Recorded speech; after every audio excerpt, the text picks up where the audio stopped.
Well, welcome to another video that I'm trying to produce to help us as we strive to develop healthy churches, churches that are able to do what God wants done.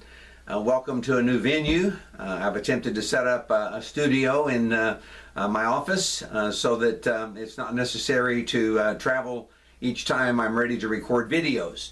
What we're sharing today, as we think about the questions as to what God wishes us to do and to be, is the question, if I could start over. One of the things that happened to me over the last couple of years in some of the interim ministries that I was involved in is that leaders, elders ask me what kinds of things are essential as we think about the work of the church from this point going forward. Not only the kind of minister that we should hire, but also what kinds of programs should we be anticipating, what kinds of changes should we be making in the dynamic of the church, what kind of expectations can we change as we're in the midst of this change of ministers.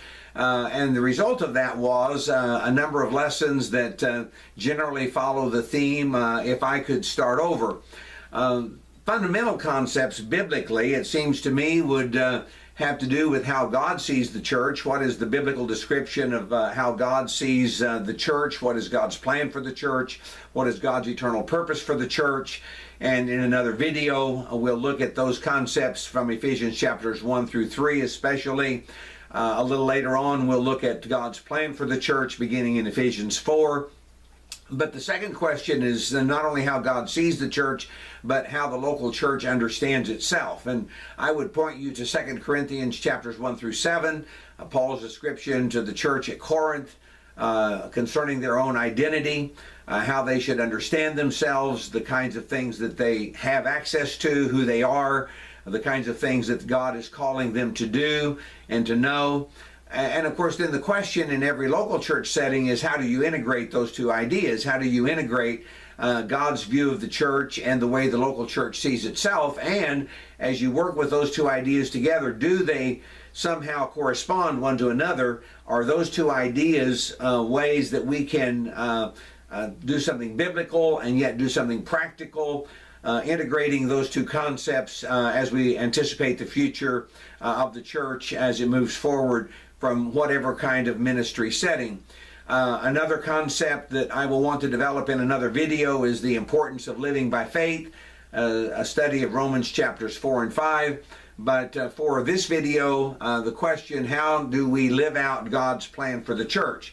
Before we study Ephesians chapter 4, and that will be another video in this series, I want to answer the question that was asked me by an eldership. If you could start over again, what kinds of things would you include in your ministry? What kinds of things would be essential? What are some reasonable expectations as we think about bringing a minister on site, as we think about the relationships that we should have as elders to the local church?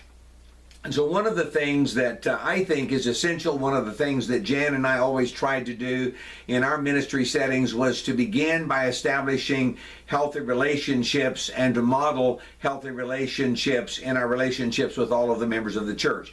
One of the things we did in every ministry setting in which we worked was to make an effort to visit in the home of every member during the first 12 months of our presence in a new ministry setting.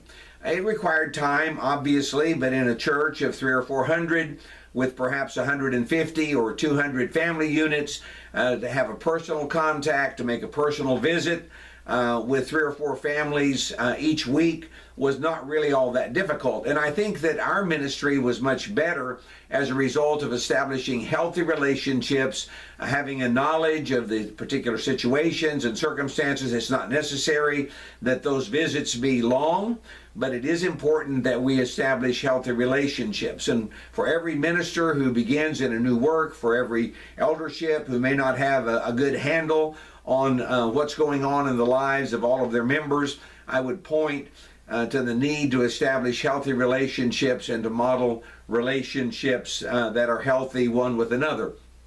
A second thing that is important and that I would make certain is a part of any work, if I were to have an opportunity to begin again, would be to have a managed, organized evangelism program. I want to comment a little later on a program that I developed.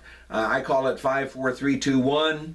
But evangelism, a plan for evangelizing, to do evangelism intentionally, to do it on purpose, is an essential part of the work of a church that's going to grow. I would focus after evangelism on the need to mature the new members, not only to mature the members who are already there, but also to make certain we have a plan for discipling new members. That involves Bible classes. Obviously, it involves more than Bible classes. In my experience, small groups are a very, very good way for us to work toward discipleship, to make certain that the program of discipleship does not depend only upon the official leaders, not only on the elders, not only on the ministry staff, but also that the members are discipling and encouraging one another. And that's the importance of having Bible classes, some of them small relational Bible classes, others of them perhaps larger, and that every member of the local church is involved in an adequate number of groups to maintain relationships, to maintain friendships. A fourth aspect of this idea of beginning again for me would be to have an organized visitation program, a way to maintain contact when we have members who are not present. We have a way of calling on them if they're in the hospital, if they have special needs, if they've gone through special difficulties in their life. I want to describe a little later on very briefly what I call Teletouch. It was a program that I put together to help us have an organized plan for maintaining contact and visiting those who had need of visits. A fifth thing obviously has to do with the need for quality worship experiences as we come together in the assemblies, that what we do each time that we assemble is important. That it meets the needs of not only the members, but also those who may be visiting with us, and that we're able to have quality gatherings together. As we come to fellowship, a sixth area, I would say not only should we have organized fellowship activities that may have to do with groups, may have to do with Bible classes, may have to do with other activities, zone programs, community groups, whatever you may call them. But I would also try to make certain that there were multiple opportunities for spontaneous fellowship. And finally, I would bathe all of that with an attitude of prayer. To try to say something about how that looks, here is a visual graphic to think about those six dynamics and to point out that in the very center of all that the church is about is the matter of prayer, that we are praying constantly about the relationships that we have within the congregation, also relationships with those who are unbelievers, how we can help move people closer and closer to a relationship with Jesus Christ, the importance of visitation, maintaining contact. I mean by that to have a plan for contacting people, maintaining relationships. Some of those contacts will be with the purpose of evangelism. Others of them will have to do with discipleship, fellowship, and worship. And so there's a visual graphic. So let's think about these with a little bit more detail in the little bit of time that we have left in this video. In establishing healthy relationships and modeling relationships, I've already mentioned the necessity of making certain that the ministry staff, the leaders, the elders have a healthy relationship with each of the members, that they understand what's going on in their lives. There are various ways to do that. Some elders, elderships, have organized group programs that would help them deal with shepherding issues. I remember a group of 4 elders with whom I worked. They established shepherding groups so that every member of the congregation was in a shepherding group, and within those groups there were family circles that were subsets of the various family groups. But the point was that the eldership as a whole was maintaining a constant relationship, a constant healthy relationship with all of the members of the local church. Every eldership, every ministry team, every minister must be thinking about how can I maintain healthy relationships, be aware of what's going on in the lives of all of the members, all of the people with whom I'm dealing. A second matter that is very closely related as we think about relationships is the matter of a managed, organized evangelism program. My way of organizing the evangelism program, as I mentioned, is 5-4-3-2-1. And what that means is that as I became aware of people who might have an interest in things spiritual, as I became aware of people, excuse me, as I became aware of people in the community that could potentially have an interest in things spiritual, I put them into a category, made certain I had the contact information, how to get in touch with them, how to maintain a relationship with them, and they became a 5. As we think about what causes a person to move from being classified as a 5 to being classified as a 4, that is in group number 4. That generally was continually extending invitations that they could participate in various activities. They could participate in special activities in the church, a group, fellowship activities, men's retreats, etc. And when that person took initiative to participate in activities of the church, I then moved them into group number 4. Group number 3 signifies people with whom we are able to actively have a study. We've begun some way of studying together. My favorite way of studying required that we spend a couple of months together on a weekly basis in a program that would help evangelize, but not only help evangelize, but help assimilate such people into the work of the local church. And with weekly studies, it was possible also for me to include other members of the church in those studies. Number 2 means that they have become a Christian, that they've been baptized for the forgiveness of their sins. That may look as though it should be number 1, but what we were aware of is that after a person is baptized and they become a 2, there is a period of time that they must be discipled, they must be encouraged, and the person that most obviously is involved in the discipling is the person who also taught the Bible study. And so eventually we moved people to group number 1, and that meant that the congregation was now responsible, the elders, other members of the church were now responsible for the task of helping them grow and disciple and mature. A third area that I want to mention briefly is an organized program for reaching out to people, whether they be visitors, whether they be new contacts, whether they be people who are sick or in the hospital, people in need of encouragement, cards to those who are bereaved, those who are absent. And so the program I organized was that we had 4 groups. Each group met once a month after evening services. By the time evening services came, we had a list of all of the members who had been absent that day. We had a list of all of the people who had visited us that day, people who were in the hospital, people who needed encouragement, people who had lost loved ones or who were bereaved, perhaps benevolence contacts. And with about 10 people assembling together in a church building with 3 lines coming into the church building before the day of cell phones, we were able to make contact with all of the absentees, prepare cards to all of those who were in the hospital, assign visits.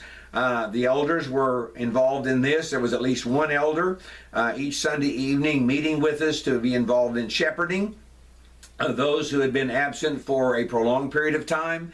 There were those who were willing to visit in the hospitals. There were those who were willing to visit members who had special needs. And as a result of that, investing about 30 minutes at the most, a time of prayer, 10 members in that congregation were able to effectively reach out in an organized calling program. You don't have to organize a program like that program, but the point is an organized program to reach out to every person who needs to be touched, whether they be visitors, whether they be new contacts, whether they be other contacts, members of families, those who are absent, and that kind of thing. So there again, you see all of these things are related one to another. Prayer right in the middle, bringing all of that together. We'll say a little bit more about prayer in the next slide.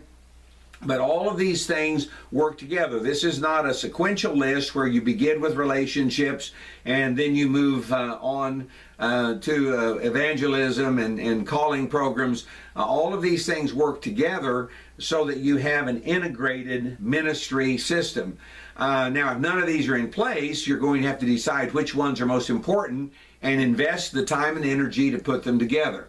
Continuing with our list, the last 4 items, if I could start over again, one of the things that was very important for me in the matter of ministry was always making certain that I was ready when it came time for us to assemble together and to worship. Not only that I was ready with something that was helpful and useful from the standpoint of the sermon or the Bible study, but also that those who would be participating were ready. Those who were leading prayers were aware of the needs that were going on in the congregation, the families of the congregation, the world, and that we prayed with a world view, we prayed with a local view, we prayed about our community, and so our prayers were not just kind of blanket prayers or prayers that dealt with the same thing again and again, that you could just follow the model and plug it in and almost record the same prayer week after week. A part of quality public gatherings was the need for us to carefully maintain the focus on worship, make certain God was central, and to do something that was meaningful in our public gatherings. I previously mentioned the need for discipleship, that new members are discipled. Eventually, when they become to category 1, then there's the responsibility of the church to work in discipling. Hopefully that's being done in small groups, Bible classes. In the matter of fellowship, obviously we want to organize our fellowship, community groups, zone programs, whatever you may call them. Those are wonderful opportunities. But one of the things that I always thought was very, very important was that our fellowship not only occurred in an organized way, but also that there were spontaneous opportunities for fellowship. I don't know that I did it well, but the last thing I want to mention is that in the middle of all of this, and really in a way not only in the middle of it, but really just bathing the whole effort, is prayer that specifically focuses on the 6 dynamics that I've talked about. That when the elders get together, the leaders get together, that they are praying also about the dynamics that we're thinking about in developing a ministry. So the question another time, what would I do if I had the opportunity to begin again? If I were entering a new ministry context, a new ministry system, what would I do? Not in any particular order, but I would try to encourage the church toward prayer about all of the things that needed to be done in order to accomplish God's will, to try to develop an understanding of God's view of the church, God's view of this local church and what it can do in its own context as it functions in a healthy way, but also to help the church develop a healthy view of itself, to understand the kinds of things that God has called His people to do and to be as they mature in Christ. And that would involve relationships, healthy relationships that would be a part not only within the church, but also to those that we may contact outside the church.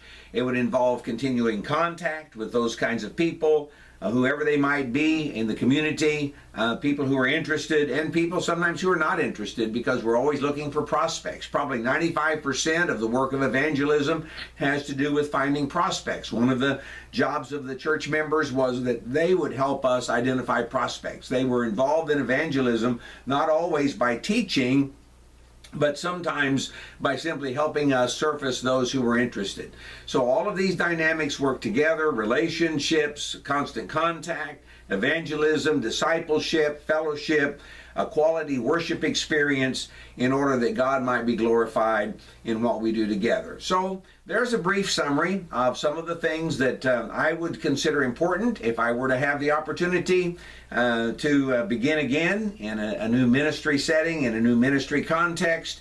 In the next video in this series, we're going to talk about how Paul describes the work of the church in Ephesians chapter 4 in subsequent videos in the series, we'll come back to Ephesians 1 through 3, God's view of the church, and to Romans 4 and 5, how to walk by faith, and to 2 Corinthians 1 through 7, how the church should see itself. Thank you for being a part of the study. Thank you for sharing together in this video. May God bless us as we strive to do ministry that brings glory to the name of our Father and our Lord Jesus Christ.